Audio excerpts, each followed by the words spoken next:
The thing that literally sows seeds and seeds that will last and fruit that will last is participating in relationship development and learning how we can be better catalysts and partners with people who are changing the world in the name of Jesus. You are about to hear another episode of Mercy Today, telling the story of how compassion changes everything. Through the global ministry of Mercy, Inc., God is touching hearts and changing lives. Where in the world are we taking you this time? That's next. Here's your host, Dr. Dan Pritchett. I want to welcome you to the show today. This is Mercy Today, telling the story about the global work of Mercy, Inc., a fantastic mission and humanitarian service organization that is, in fact, and on purpose, the hands and feet of Jesus, telling the story of how compassion changes everything. On a previous show, we met Jim Caya with Empowering Lives International. Wonderful stories on how they are going about this fantastic goal of igniting world changers. That goal just kind of blows me away because it's a huge enterprise, and I can attest from conversations with Jim that those things are actually happening. And so we talked about that on that previous podcast. So you want to go back and listen to that one too, before or after you hear this one. It might seem like a pretty audacious proclamation to ignite world changers, but after that other show with Jim, I believe that is exactly what they're doing. And you'll think so too. So I'm happy to say that Jim Caya is back with us. He's going to tell us more. This time I've asked him to pick out a couple of people and tell their stories. It's one thing for one person to describe what they are doing, but it certainly is another for a person who is undergoing that change and is becoming transformed and is becoming a world changer. It's quite another for them to tell their story. And might be hard to choose out of the many, many that Jim could, but he has picked a couple, and we're going to launch right into it. So fasten your seatbelts or hold on to your hat or whatever metaphor you want to use. You will be inspired and blessed as you meet these great African people. Would Jim say that they are world changers? Well, let's find out and welcome him back to the show. Real people, real change. That's the name of this episode. I want to welcome you to the discussion, invite you to pull up a chair, join us at the table, because zooming in again into our studio is Jim Caya, Empowering Lives.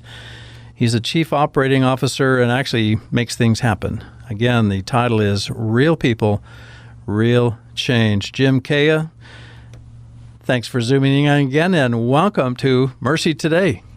Yeah, thank you. It's so good to be back. I just love being able to share about what the Lord is doing and how his people are trying to be faithful. It's a real pleasure and honor to be here with you today. Excellent. And I'll say on behalf of our team here in the studio and the others that work together to make this show and to make it available, we think, too, it's a real honor to have you here, and we love hearing you talk about it because it just kind of rolls off. This is what you do, this is what you love, and this is why you live. I sense that from you, so that's fantastic. Yeah, so let's start by reviewing the three core objectives, or the three, what did I call them, a threefold mission. We'll summarize those. We invite people to go to the other episode, which is called Change That Lasts, or Real Change, or something like that. So I don't have it right here in front of me. Put those notes away. But and also, we're going to do, after this podcast, we're going to do an AfterWords. We have the before words and the during words and the afterwards. We'll talk some more about that there. So we want our listeners to know that opportunity. So the three things, Jim, that you were doing with these precious people in Africa is helping them crush poverty, embrace Christ, and pass the transformation on. I love that. You want to summarize that for us, or just give us a little bit of a snap of that before we move on? Yeah, absolutely. And like you said, our vision is to ignite world changers. And our mission is to equip families and orphans with skills so that they can crush poverty, embrace Christ, and pass their transformation on to others. We want to see that people have the ability to generate an income and provide for their families, congregations, and communities. We want to see that people are able to reconcile with one another. We want to see that people are able to experience this life and life of flourishing physically, emotionally, socially, and spiritually. Yeah.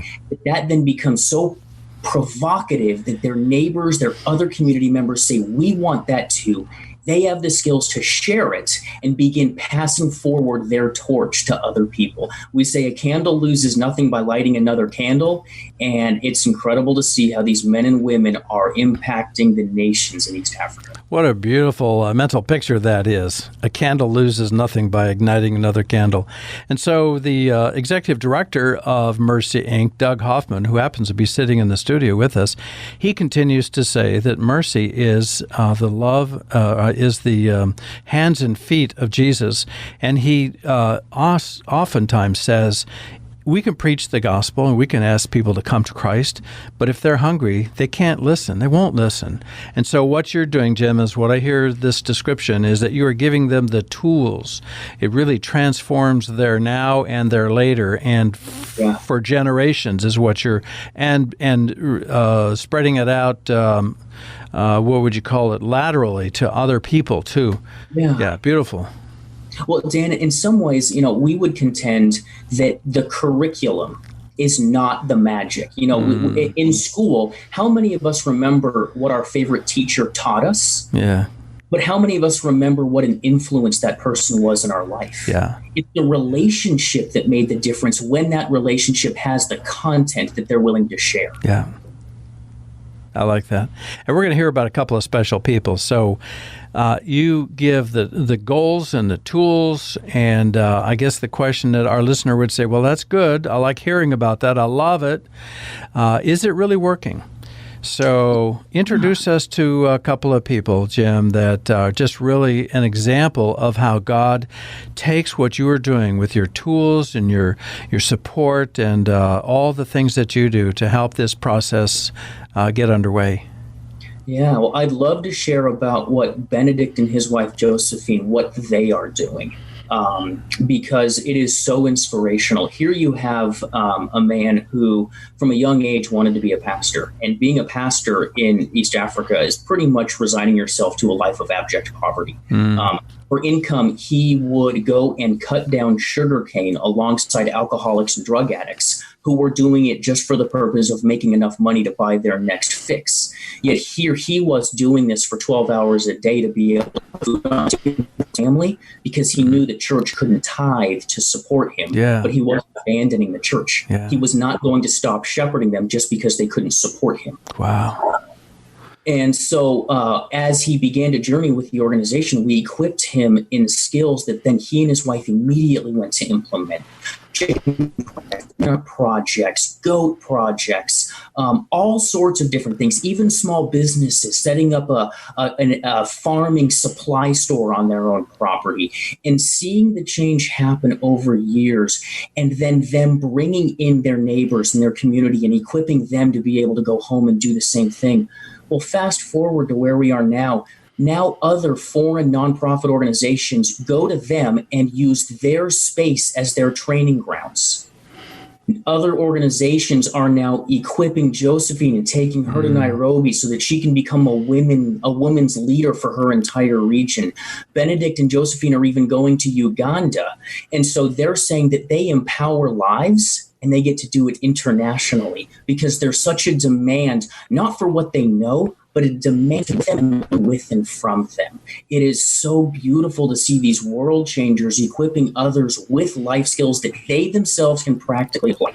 They have the relational ability to introduce Jesus and begin discipleship journeys, and they have this passion to go and find the least of these to equip them to become change makers.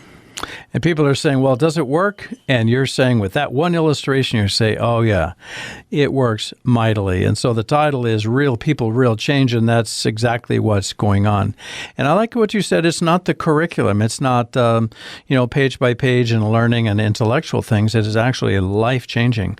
As something stirred inside Benedict's life early on where he was willing to make that sacrifice, that he was called to shepherd and serve these people, even though it meant that a tremendous sacrifice for himself. But now God is honoring that and blessing that, and I'm sure that God is raising up other Benedicts to do that work and continue it.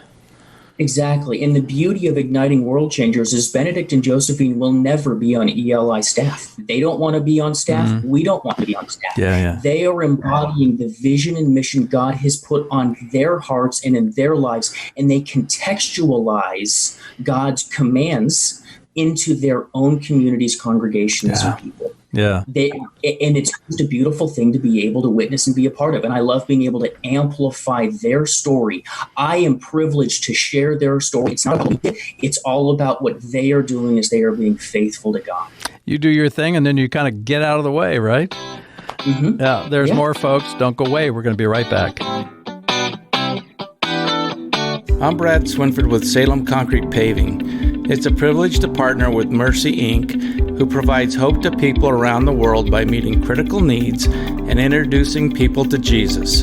I know that through Mercy Inc., I'm investing in God's kingdom as they spread the love and gospel of Christ around the world. So please join me in supporting Mercy Inc. and Mercy Today Radio by praying or going to their website at mercytoday.global. Thank you. This is Doug Hoffman, Executive Director for Mercy Inc. Today I want to take you to Africa.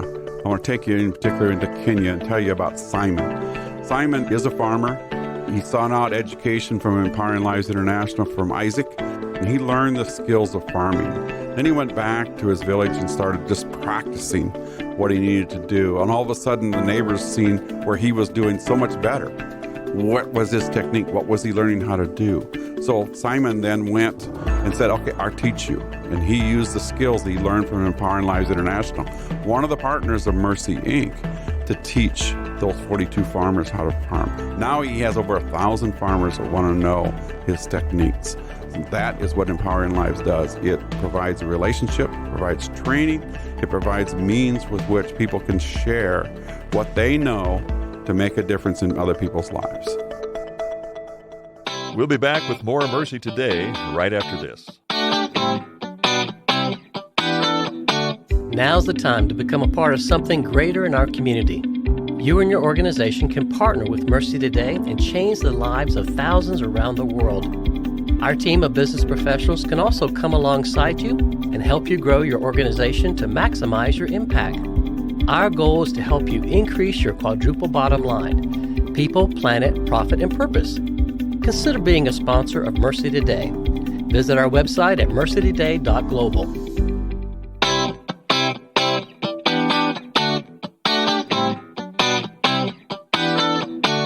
This is Doug Hoffman, Executive Director for Mercy Inc. Just thanking you for listening to mercytoday.global. Welcome back. So, Jim, you were telling the story about Benedict that is so inspirational, and there was more that you told during the break that I'm just really excited about, the evidence that God is really using your organization and using your people and raising up African people to do fantastic, wonderful things, and that those things are being passed on real time, laterally to current people, but these are things that will go for generations. And the brief talk we had about where Benedict is in terms of age, that he could be doing this exact same work and more of it for another 30 years. Absolutely. What do you think about raising up some prayer support for Benedict and for ELI? We absolutely believe in the power of prayer. Okay. And we have a mobilized team of intercessors who are praying into this ministry. We send out prayer updates every 2 weeks. So you do? Specifically know what and how to pray for by name. There you go. Wow, that's perfect. So folks who want to go to mercytoday.global, we can have that opportunity there. They could just mention a little bit. We'll know what you mean. Prayer support, prayer update for Benedict or for Jim Caya or for Empowering Lives. We'd love to engage with you in that way. Let's get the Army raised up, suited up, ready to go.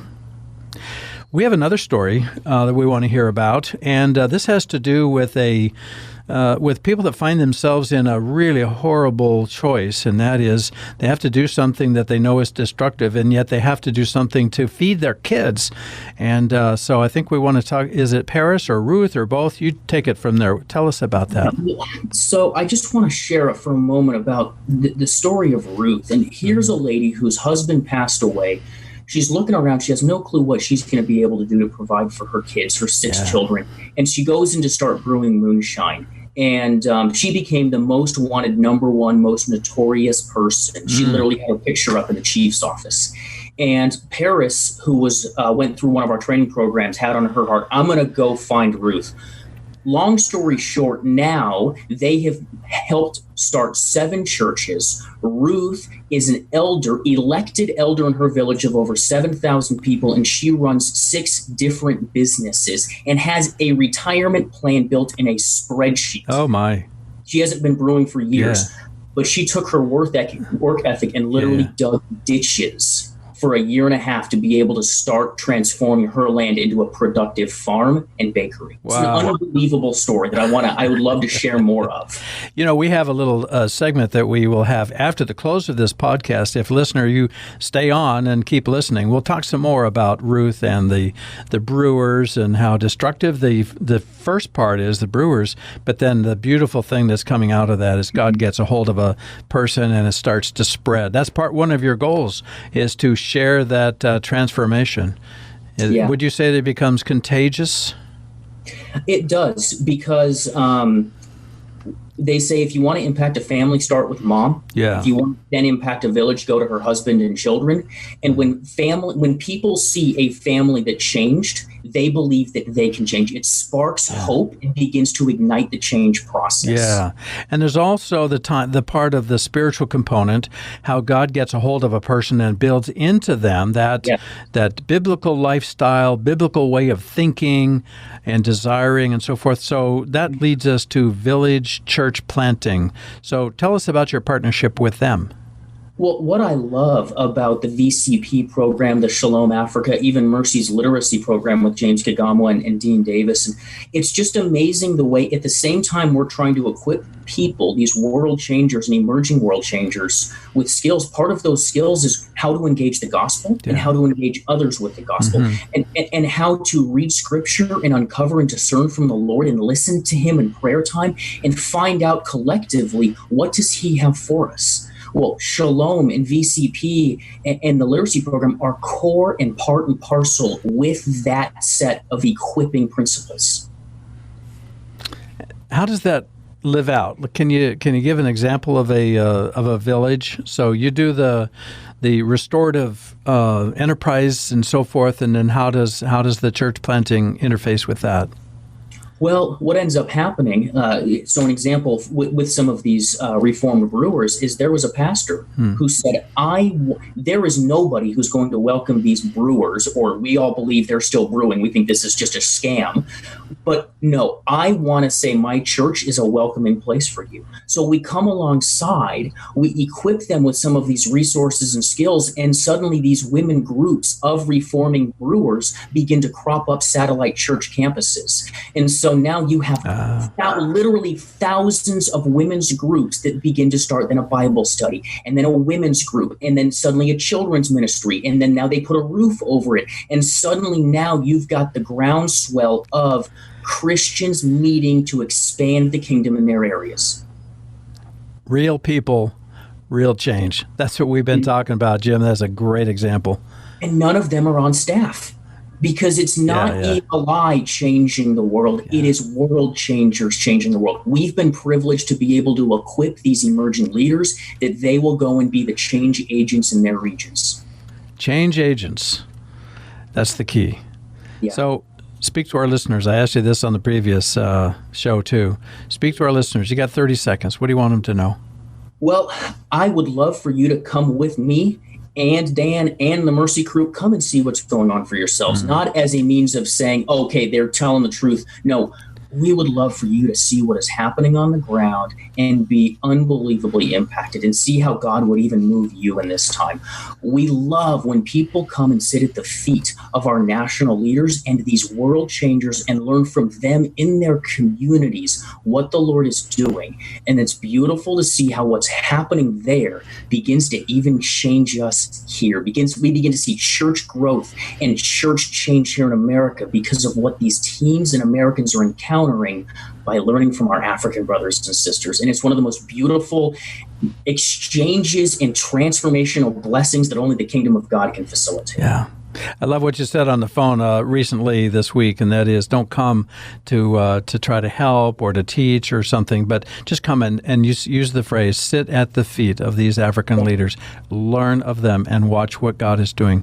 It is real people, real change. Go ahead. It's more of a vision trip to see what the Lord is doing through mobilized men and women following him than it is a serve project to come and build something or paint a fence or, as fun and involving as that can be, the thing that really literally sows seeds and seeds that will last and fruit that will last is participating in relationship development and learning how we can be better catalysts and partners with people who are changing the world in the name of Jesus. I love it.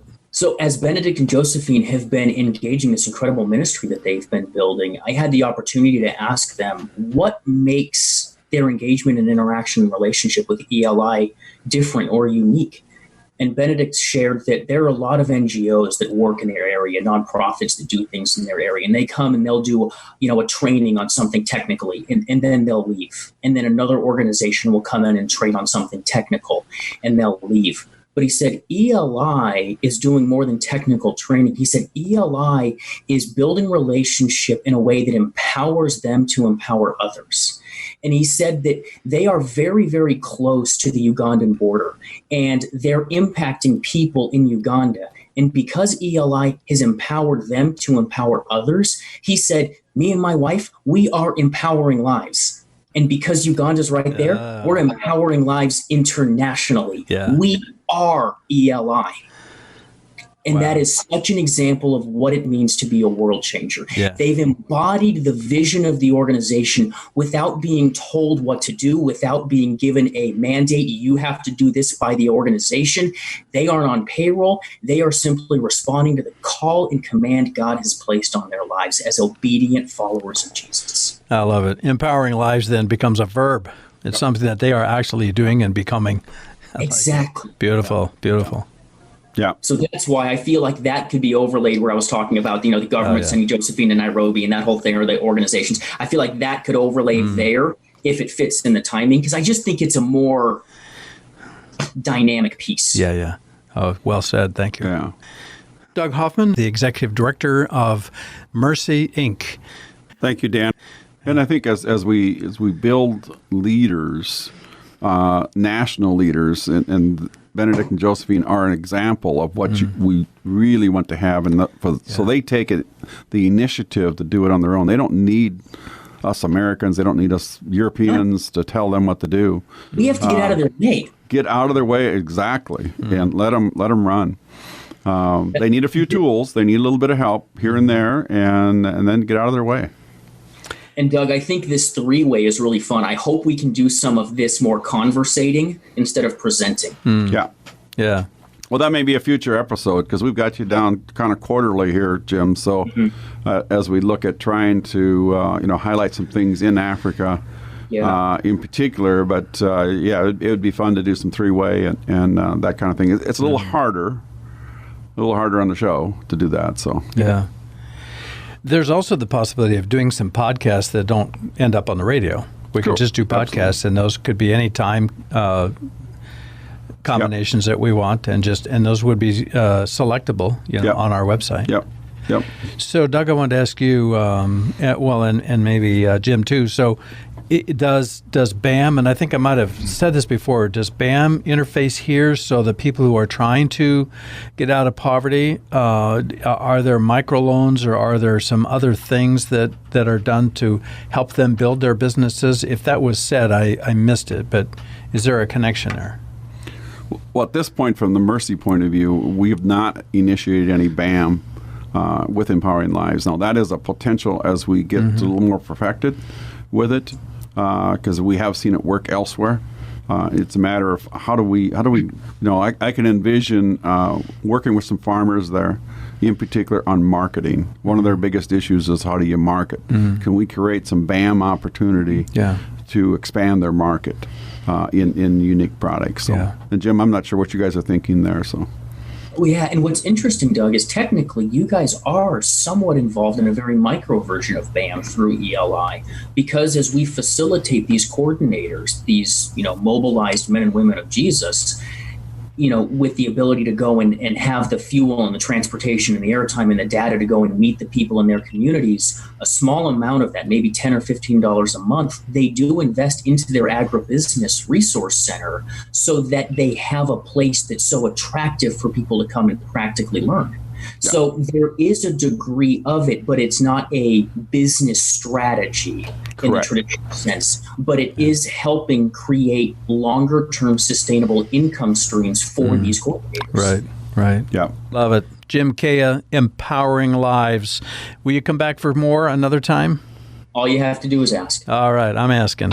Thanks, Jim. God bless you. We'll be right back, folks. Don't go away. How do you multiply your time, talent, and treasures? By investing in Mercy Today. Whether it's going on a mission outreach halfway around the world or sharing your insights and experiences with others in our local community, our team of business professionals can help you multiply what God has given you. We can help you grow your organization so that you and your fellow work associates can utilize your talents for even greater causes as you multiply your resources to do even more. Join us and become a sponsor of Mercy Today. Visit our website at MercyToday.global. Have you been looking for new ways to grow your organization and have a lasting, eternal impact? Mercy Today has an amazing team of business professionals that have managed small businesses to large corporations, and we want to share that know-how and experience with you. We're also committed our lives to sharing the gospel with compassion and serving the practical needs of communities around the world. Partner with us and become a sponsor of Mercy Today. Visit our website at MercyToday.global.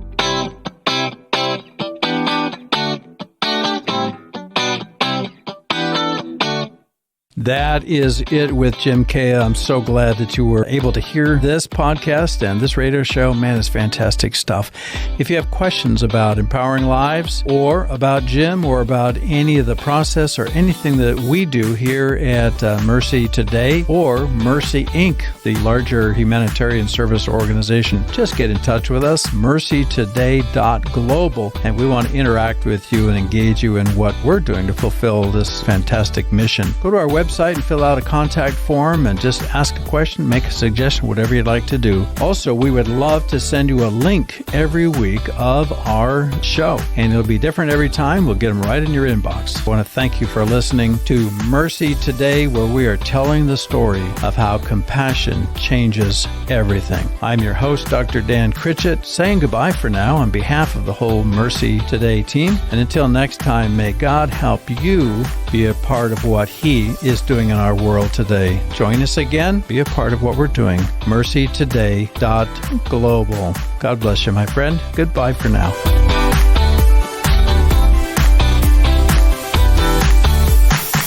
We are back, and glad you're back with us.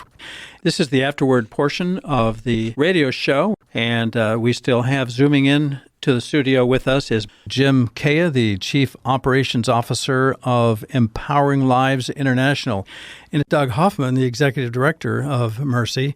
So, Jim, I wanted to ask you, does BAM help them build their businesses?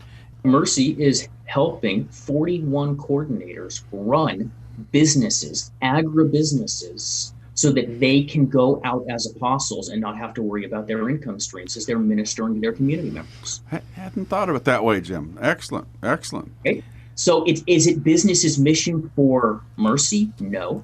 But you guys are equipping, and through ELI, 41 community leaders to be self-sustained through their own agribusinesses so that they can minister without being concerned about income. Yeah. Is that in a particular region? Is that in Kenya or Uganda? In 9 different countries. Pardon? Say again? 9 different countries. Oh, is that right? Kenya, okay. South Sudan, Uganda, Rwanda, Burundi, DR Congo, Malawi, Zambia. Tanzania. That's something that can be expanded, right? I mean, if it's successful, other people are going to say, model. show me. We want to expand it continental. We want to expand it international. Why is it only for the African continent? Yeah. Right. And that's part of what Shalom Africa is designed to do, is to be able to expand that, in particular into areas where we've got a strong presence with Village Church Plant, with OMS. I mean, that's the idea, and that's actually a conversation we're going to be having, Jim, as we look at how do we really integrate that fully together in the Shalom Africa initiative. So because they've got the model, Empowering Lives has the model. You guys have perfected it, and it's a beautiful one that we just need to come alongside and be able to expand it further. Yeah. The biggest challenge right now is that the people we're equipping are less pastors and more mobilized Christians, where you guys are working with more pastors who are kind of denominationally engaged. It's how to bridge those is going to be, it'll change the world. Yes. I think that is the real question, is how to bridge it. And I love the aspect of getting business men and women involved in it, and not less pastors, but necessarily pastors have a certain gift, and sometimes that's not business, and we need them to focus on their gift. Right. Maybe that's an American thinking there. Okay, we got to be all micro in what we're doing in skill sets, but sometimes it just doesn't mix.